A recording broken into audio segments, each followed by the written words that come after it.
I was in the process of making a completely separate video about the looks in MMA and ranking them on a tier list. And as I was doing research and coming across names and sourcing images so that I could make that tier list video, I came across a list that I think is really interesting. And I wanted to kind of react to it because I like that I've been releasing videos more consistently.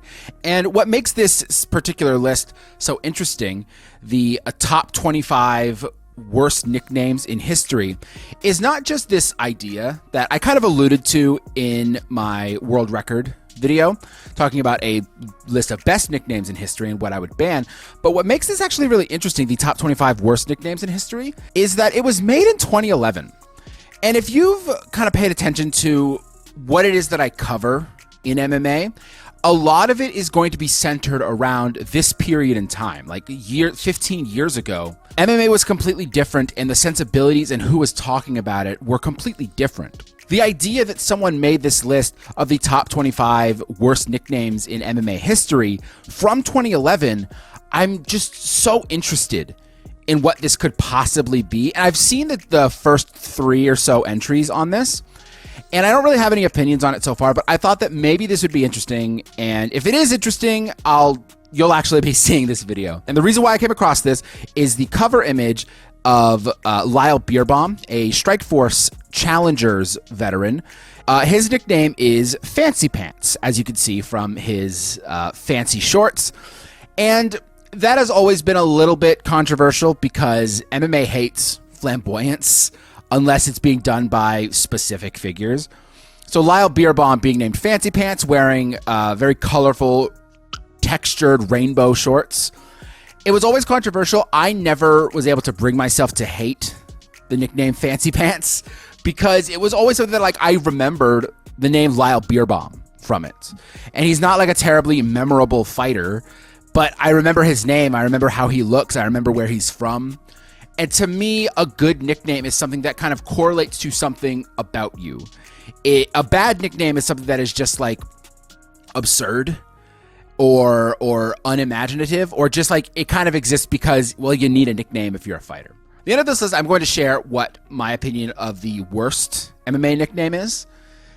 And I believe that it is one that completely postdates 2011, so it will not be on this list. So let's get started on the 25 worst MMA nicknames in history, according to Scott Harris from 2011. So if we start the explanation, there's not a lot of explanation on criteria. This isn't like an empirical list. It's purely one that seems to be this writer's opinion. It says, in any event, these 25 nicknames are examples of forcing a square nickname into a round hole, whether it's puns or bad advice. These are the worst of the worst. And so I am very interested in what he views as just unfitting, uncool, unremarkable nicknames, because that's going to vary person to person. So 25 is Suki the Flying Cockroach Alvarez. No idea who this is. The Flying Cockroach, I don't actually mind as a nickname because it is so unique. And I give a lot of points to unique, even though unique doesn't mean inherently good. Most recent promotion, PXC. Oh, that's right. What site is this? This is Bleacher Report. Bleacher Report used to be so different. It used to be where so many more nerds congregated that weren't clouded enough to write for Sherdog or the UG. So Bleacher Report used to be for dorks, and I don't know when that changed. I don't know if it ever did, but MMA writing circles are so different now that you're writing about a guy in PXC, which might be Australia, the Australian promotion. But yeah, the Flying Cockroach, I don't mind it. I don't mind the Flying Cockroach because, again, it is very unique. Anything containing the word assassin, and we have some examples. Houston, the Assassin Alexander. Yeah, it's not great. Babyfaced Assassin Josh Barnett. I like that one, but it's because he's from 2000, the early 2000s. It was different then.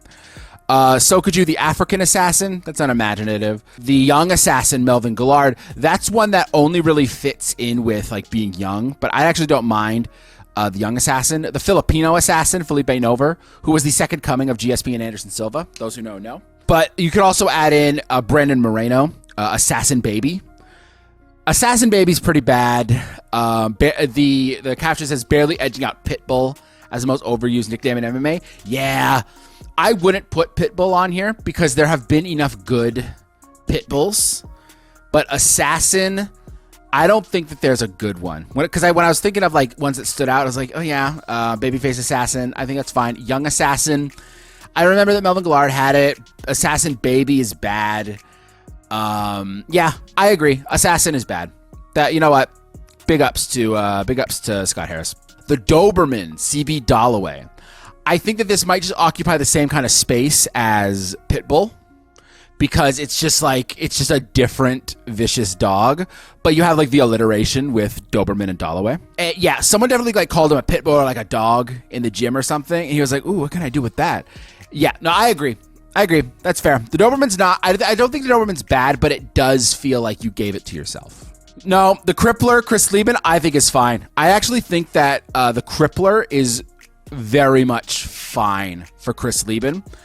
Because it just like it does feel very like tap out shirt, late 2000s, very like you know, ugly aesthetically.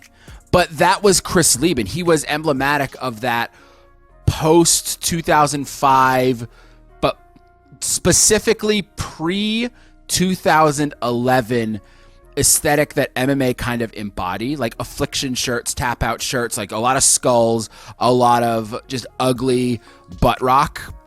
The Crippler fits in that, and it fits Chris Lieben because that was his appeal. It sounds cool and all, but your unabashed strength is stand up. Why go with the Crippler? No, because you could hit someone so hard that they're unable to walk anymore. No, I think that is the concussor.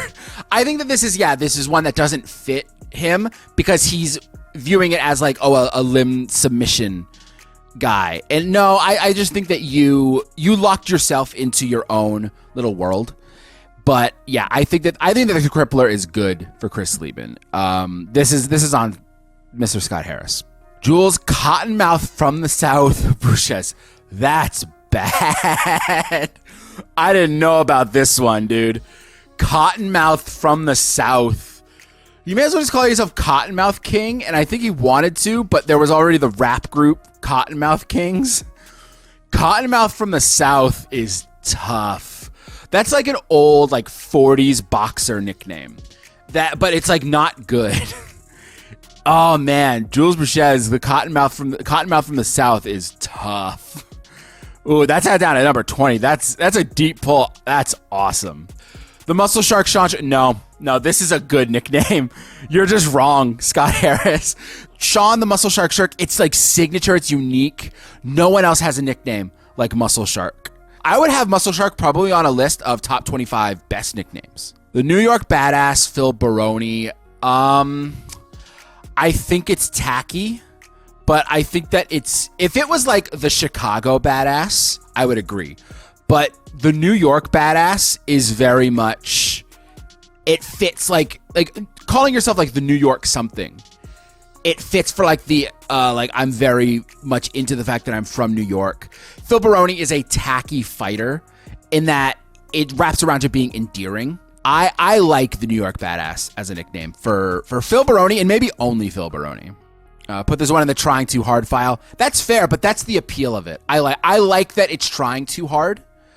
And that's kind of like but listen, in 2011, this is the shit that you could like harp on, is that we had like an overabundance of characters and cool shit that you could hate the Muscle Shark and the New York Badass Phil Baroni. Like, we weren't hurting for aesthetically cool things yet. So we just had like, oh yeah, New York Badass, it's trying too hard. Yeah, that's kind of what was endearing about it. That was what Phil Baroni was about, is that he was trying too hard. It was a silly character. Kurt Batman Pellegrino, that's fair. Kurt Pellegrino, yeah, like lightweight journeyman.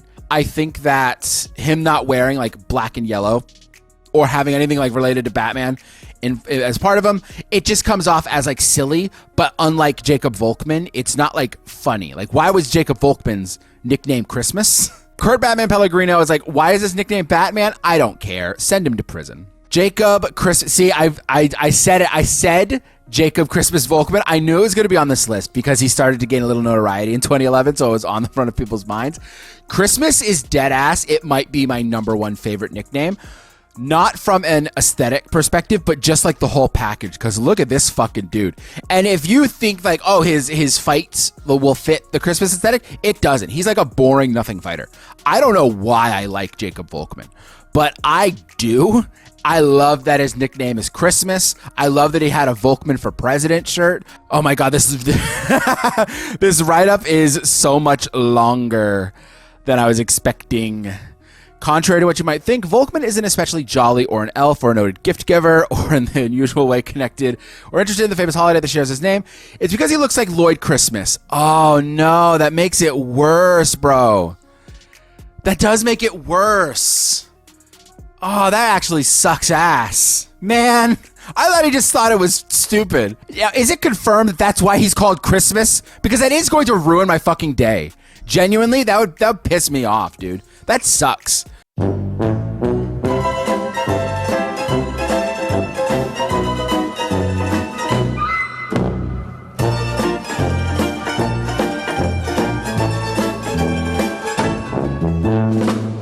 I maintain that Christmas doesn't mean anything.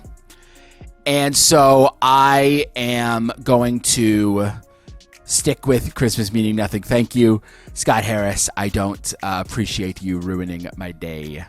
I think that this one is unnecessary. Like, I don't remember that his name is Twinkle Toes, but it's like a fighting term. You're light on your feet. I think Frank Trigg is fine. Like the Twinkle Toes Trigg. I like the alliteration. I think that this is, again, an example of 2011. People are too, like, we had an abundance of characters and riches and, like, aesthetics to bitch about. It wasn't like 2025 where everything sucks. Hats off to the scariest jazz dancer on the planet. No, yeah, like this is literally just like, I don't like the sound of it. And it was 2011. So we had an abundance of riches. We were never going to die. So we could make fun of like things that are completely fine. The Irish hand grenade, Marcus Davis. I don't like the nickname. I don't appreciate that people were shitting on it then because he's not Irish. It's a very European, annoying thing to bring up that I fucking can't stand. It's like, oh, bro, you're not from Ireland, bro. That's probably going to be in the blurb because Scott Harris is a lame and might be from England. Who knows? I don't know where this fuck's from. I think that the name is kind of corny, but again, I think that it's corny in a late 2000s kind of way that, unfortunately, I do find a little bit charming. Dave Pee Wee Herman, that's fine. I think that references that are blatantly references are shit. Like Rich Ace Franklin, we knew that it was Ace because of Ace Ventura. He looks like Jim Carrey. But Ace is also like a cool thing. So Ace is completely fine. That's one of the cooler nicknames in MMA history. Calling yourself Pee Wee and your name is Herman, not good. Actually really bad. That's fine, I guess. It's like it's not the most offensive. I wouldn't put it on a most offensive nicknames list, but I agree that it's bad. Dan, the police officer. That one's awesome. Is this even a real picture? This is like a drawing. The police officer, because his last name is Cop, is so funny. That is so good. That like it's so bad that I think it might wrap around to being endearing.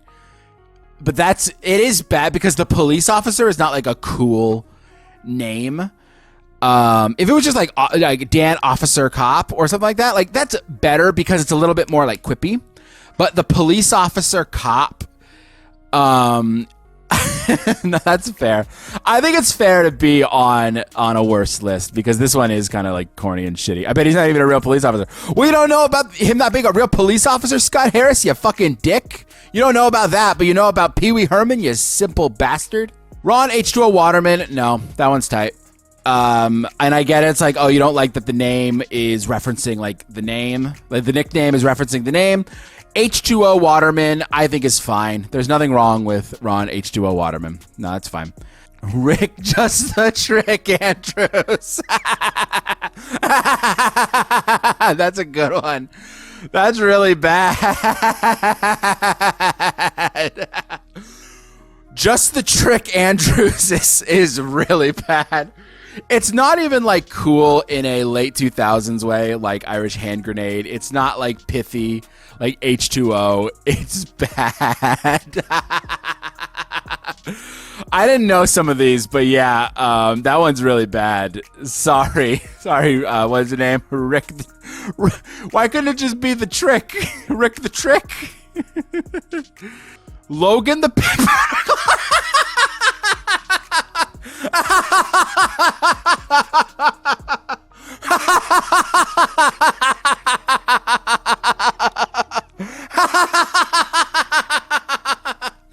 The pig pounder.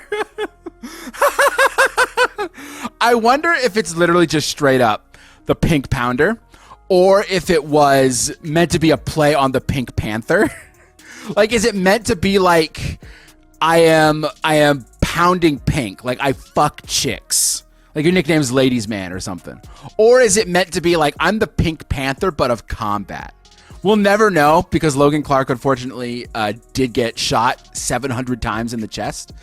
But that's so funny. A lot of these are so bad that they do end up being good. The Pink Pounder is good. I would love to know if it is like pounding puss, or if it's about the Pink Panther. Or the French tickler cornets. The French tickler.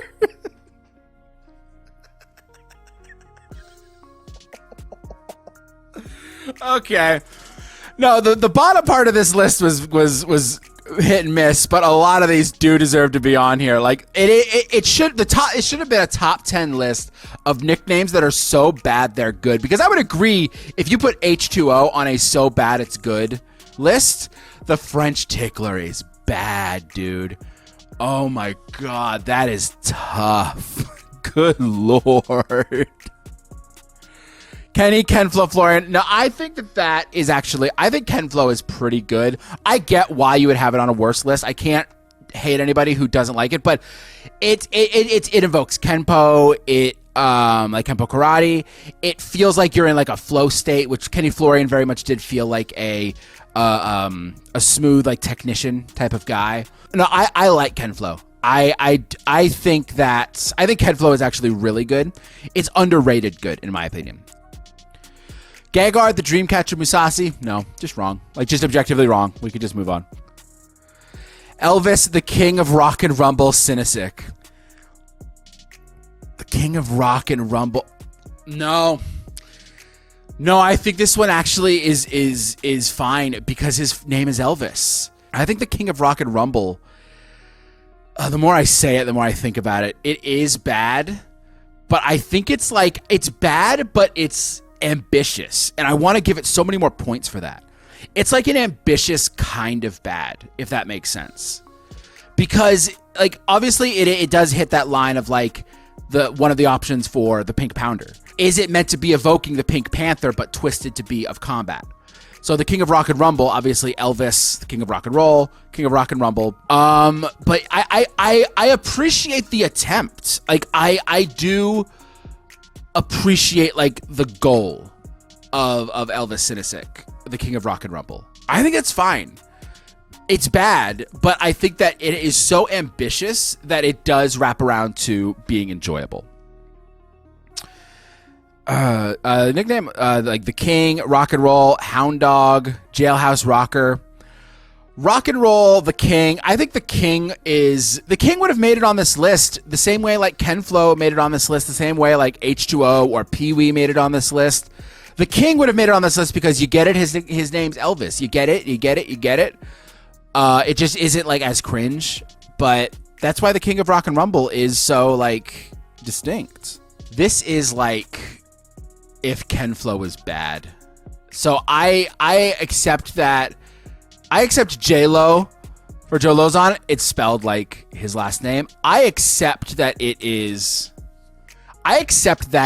bad, and it's not so bad it's good. But the explanation here is like it's like, oh, you're the same nickname as a girl. Is very corny, but again, it was 2011, dude. I'm telling you, it was a different time. It was a different time. We had the whole world ahead of us. And according to Scott Harris, the #1 worst nickname of all time around 2011 was Joseph the. Okay, I never heard this before, but yeah, if your nickname is the Hobag, Joseph Bochnik, the Hobag is bad, and he's 0-10. No, that's a bad one. All right, I accept that. You know what? I'll give it up for it being a my choice for worst nickname of all time. The Hobag does deserve to be up here because it doesn't sound cool. It doesn't sound like it's not funny. It's not interesting. It just is just a name that some regional fighter gave to himself to distinguish himself, to make his friends laugh as he ran out to an 0-10 MMA record. No, the Hobag is bad. I think that there are a lot of questionable things on this list, but I think that the Hobag is probably the #1 worst nickname that you probably could have come up with. But the worst nickname that has been brought up since, let me bring up this gentleman, Corey Beeston 25-8 Anderson. That motherfucker. Where is Beeston 25-8? I gotta Beeston. It doesn't even come up because he started using his nickname overtime. Beeston 25-8 because he's doing it more than 24 hours, more than 7 days a week. Beeston 25-8 is insane. It is one of the worst nicknames that could possibly exist. He changed it from Beeston 25-8 to overtime, and that's erasure. And that's why people don't respect you, Corey Anderson, because you're trying to hide your lineage. You're trying to hide your legacy. And I don't fuck with that. Can you explain Beeston 25-8? That's so stupid. It's such an obvious name. People upset on Tapology forums. What do you mean 25-8?